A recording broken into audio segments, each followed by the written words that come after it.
श्वास श्वास और रोम रोम में समाया हुआ ओंकार। मेरा ना आदि है ना अंत, न ओर है न छोर, फिर भी मैं स्थूल नहीं सूक्ष्म हूं। अपनी यही सूक्ष्मता नारद के रूप में लेकर मैं जब राहु के पास पहुंचा तो उसे समुद्र मंथन के लिए सहमत होना ही पड़ा। शंकालु राहु को भगवान शंकर ने भी समुद्र मंथन के लिए प्रेरित किया। इस प्रकार समुद्र मंथन की योजना को अंतिम रूप दिया गया।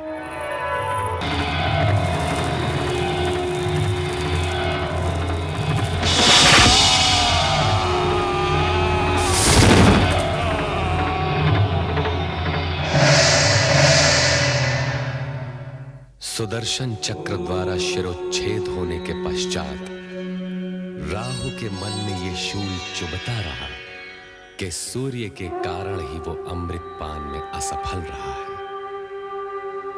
तभी से वो प्रतिशोधवश सूर्य को ग्रसता आ रहा है। असुरों के पाताल पलायन के पश्चात देवगणों का स्वर्ग पर अधिकार हो गया तथा विष्णु लक्ष्मी सहित बैकुंठ लोक में प्रतिष्ठित हो गए।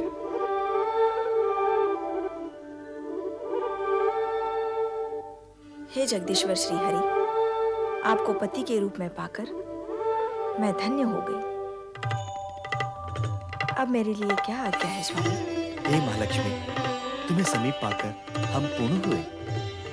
लक्ष्मी और नारायण को एक साथ देखने के लिए हमारे सारे भक्त लालायित हैं। मैं भी तो समुद्र के जल से आपके चरणों में आने की प्रतीक्षा कर रही थी स्वामी। इतने लंबे समय तक मुझे अपने से दूर क्यों रखा भला?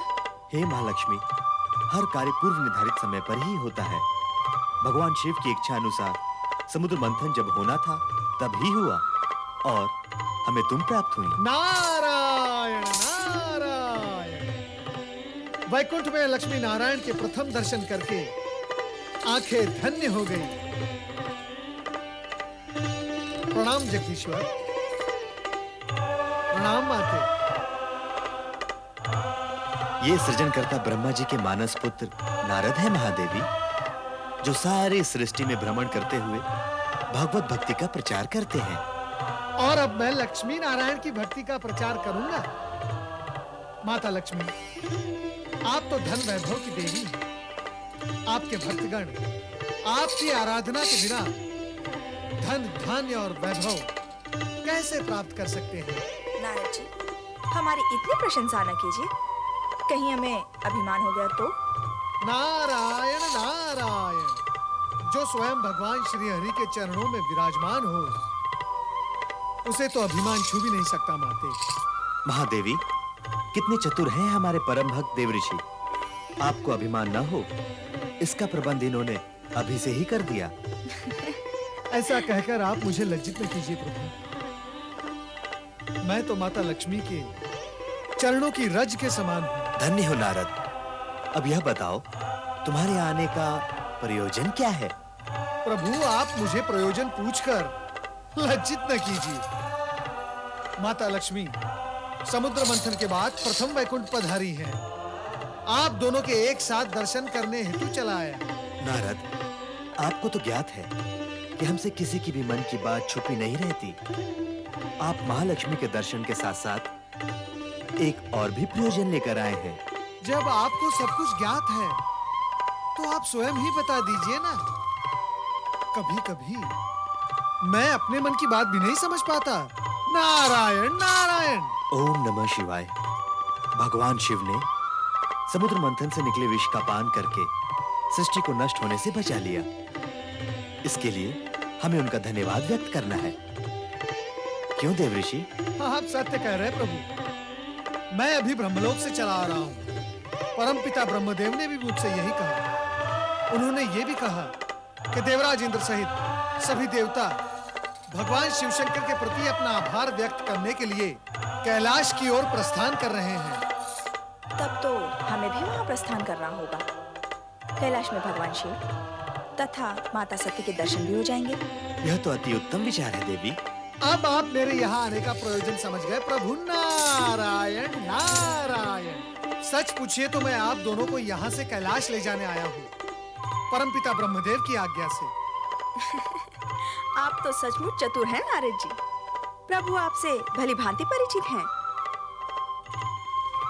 तो चलो कैलाश चलते हैं। ओम नमः शिवाय, ओम नमः शिवाय, ओम नमः शिवाय, ओम नमः शिवाय, ओम नमः शिवाय, ओम नमः शिवाय, ओम नमः शिवाय, ओम नमः शिवाय, ओम नमः शिवाय, ओम नमः शिवाय, ओम नमः शिवाय, ओम नमः शिवाय, ओम नमः शिवाय, ओम नमः शिवाय, ओम नमः शिवाय, ओम नमः शिवाय, ओम नमः शिवाय, ओम नमः शिवाय। त्रिलोकीनाथ भगवान शिव शंकर की जय चराचरपति देवादिदेव महादेव की जय शक्ति रूपिणी देवी सती की जय भूत भावन भगवान शिव शंकर की जय। हे सदाशिव, जन कल्याण के निमित्त आपने हलाल अपने कंठ में धारण करके सृष्टि के सभी प्राणियों की रक्षा की है। हम सभी की ओर से आपको कोटि कोटि नमन। ब्रह्मदेव, हमें श्री हरि विष्णु का आभार मानना होगा।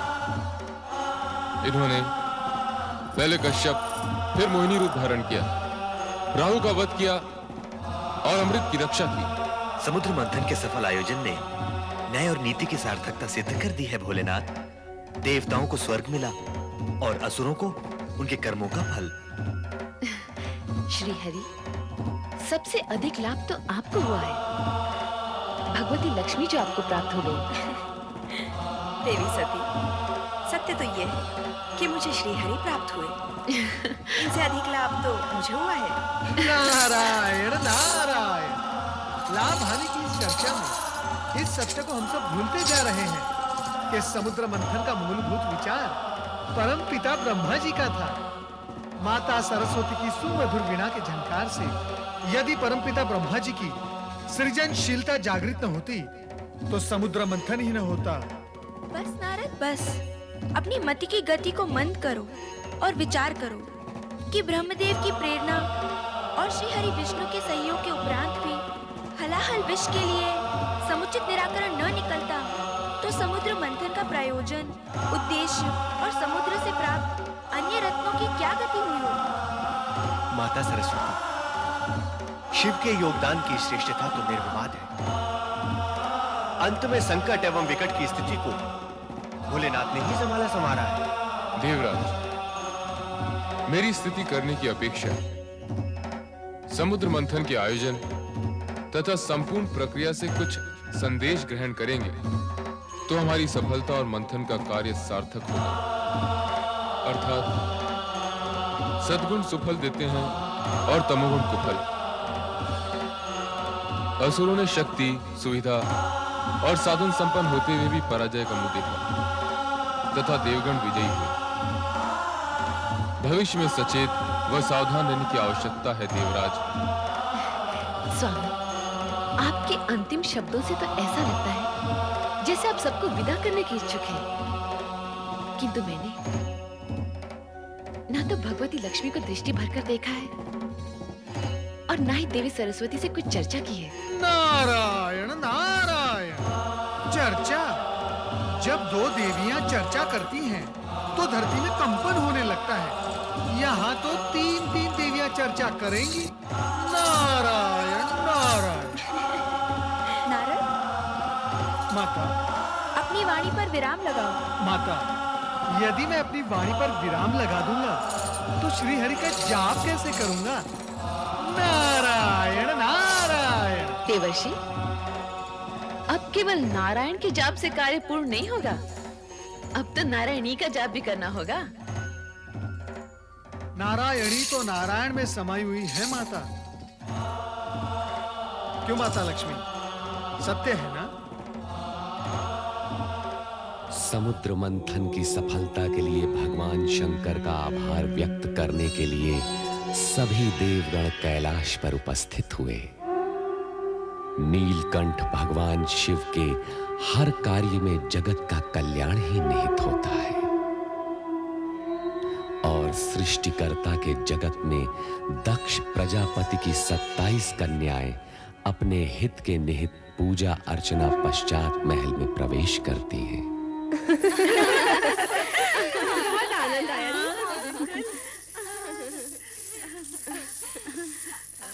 प्रणाम पिताश्री। प्रणाम माते। आयुष्मान भव। कहाँ से आई हो पुत्रियों? चंद्र पूजन के निमित्त गई थी माते। चंद्र पूजन? चंद्र पूजन ही क्यों? उत्तर दो पुत्रियों, उत्तर दो। तुम ही बताओ ना। तुम बताओ ना। तुम ही बता दो रोहिणी बहन। जिस प्रकार बहन सती ने अपने अभीष्ट वर को तपस्या से प्राप्त किया, उसी प्रकार हम भी अपनी पूजा अर्चना आराधना से चंद्र देवता का हृदय जीत उन्हें पति रूप में पाना चाहती हैं। देख लिया महारानी, देख लिया अपनी पुत्री सती को ढील देने का परिणाम। अब ये सब की सब उसी के दिखाए हुए मार्ग पर चलने का प्रयास कर रही हैं। स्वामी, अपनी पुत्रियों के विवाह तो हमें करने ही हैं। चंद्र अति सुंदर और तेजस्वी देव पुरुष है। यदि वो इन्हें भाग गया है तो आपको विवाह करने में आपत्ति नहीं होनी चाहिए। हमारी पुत्री सती अपने पति गृह में कितनी प्रसन्न है। इन्हें भी इनका मनोवांछित पति मिलेगा तो इनके सुख के प्रति भी हमें कोई शंका नहीं रहेगी। किंतु सभी पुत्रियों का विवाह एक ही वर के साथ करने का विचार मुझे कुछ अनुचित सा लग रहा है। तुम किसी एक कन्या के विषय में कहो तो मैं चंद्र के माता पिता अत्रि और अनुसुईया के सम्मुख इसी क्षण विवाह का प्रस्ताव रखने को प्रस्तुत हूँ। पिता का कहना उचित है पुत्रियों। तुम में से किसी एक का विवाह ही चंद्र के साथ हो सकता है। किंतु हम सभी नक्षत्र कन्याएं हैं माते। हमारा जीवन चंद्र से जुड़ चुका है। हम में से कोई भी चंद्रदेव के बिना जीवित नहीं रह सकेगी। हम सबकी यही दशा है। ठीक है, मैं अत्रि आश्रम जाकर विवाह प्रस्ताव प्रस्तुत करता हूँ। आपके प्रस्ताव ने हमें धन्य कर दिया राजन। महिमाशाली राजा दक्ष प्रजापति की 27 पुत्रियां हमारी पुत्रवध में बनकर इस आश्रम की शोभा बढ़ाएंगी। ये हमारे लिए हर्ष और गौरव की बात है। गौरव तो आपने हमारा बढ़ाया ऋषिवर अत्रि जी। देवी अनुसुईया, हमारी पुत्रियों को चंद्र जैसा तेजस्वी पति और आप जैसे सात्विक मना सास ससुर मिले, ये उनके किन्हीं पुण्यों का ही प्रसाद है। अब आप आज्ञा दीजिए। विवाह का शुभ मुहूर्त निश्चित होते ही आपको सूचित करूंगा। जैसा आप उचित समझे। प्रणाम ऋषिवर। प्रणाम देवी अनुसुईया। प्रणाम।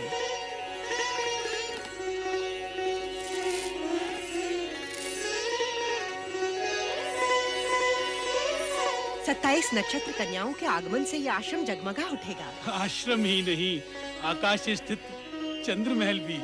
किंतु क्या स्वामी? मैं सोच रहा था, हमारे पुत्र चंद्र का चित्त अति चंचल है। क्या वो 27 पत्नियों के प्रति अपना पति धर्म एक रूपता से निभा पाएगा? विवाह के बाद का चिंतन ना करें स्वामी। चिंता करने से होगा भी क्या? क्योंकि इन नक्षत्र कन्याओं का चंद्र से विवाह होना विधि का विधान है और हम इसे हर्ष पूर्वक स्वीकृति दे चुके हैं।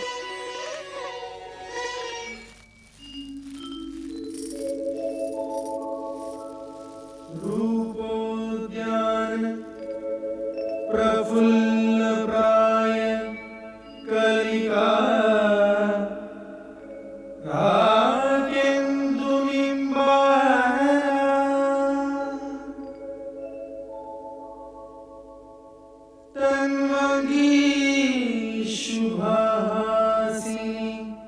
सुरसिका क्रीडा कला संदति शोभा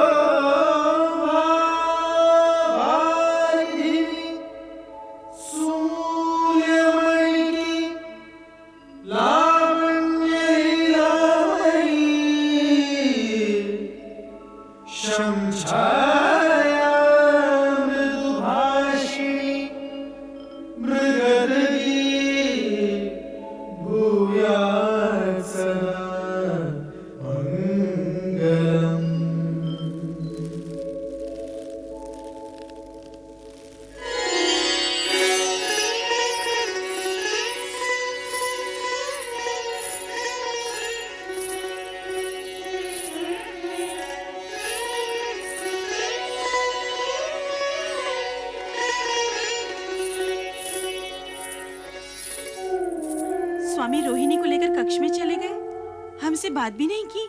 क्या हम बात करने के योग्य भी नहीं थे, जो हमें बिना कोई आदेश दिए चले गए?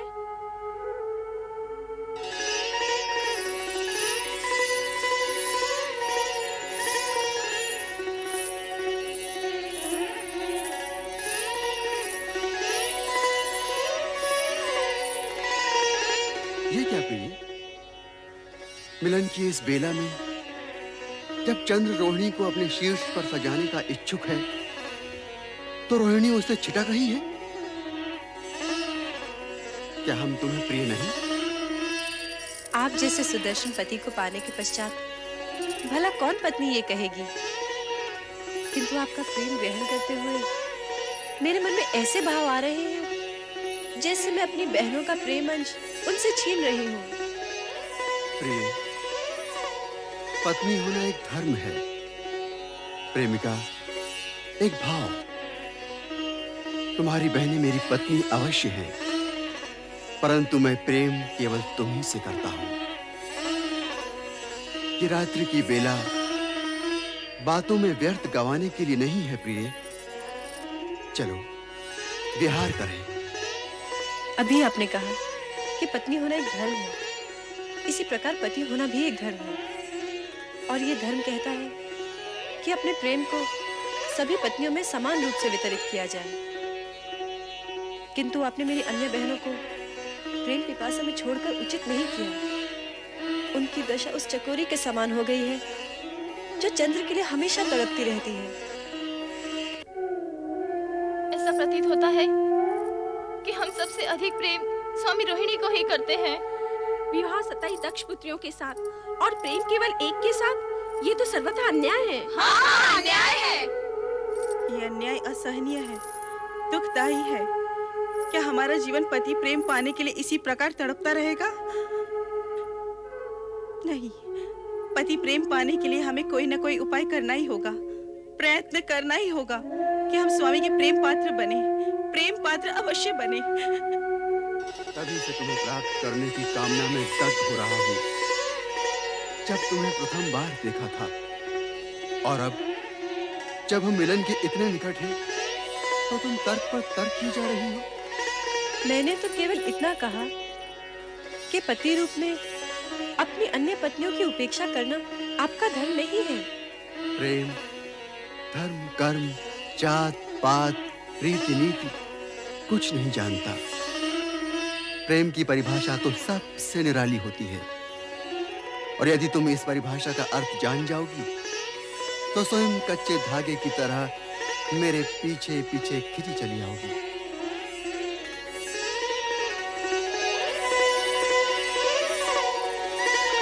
चंद्रदेव द्वारा अपनी अन्य पत्नियों से विमुखता और एकमात्र रोहिणी में आसक्ति एक प्रकार से कर्तव्य पर भावना की विजय है। चंद्रदेव पति पत्नी के संबंधों की पवित्रता व धर्म को भूल गए। संभवतः ये भी भगवान शिव की असीमित लीला का ही परिणाम हो। पर ऐसी विजय की सराहना कदापि नहीं होती जिसमें भावना कर्तव्य से श्रेष्ठ हो जाए।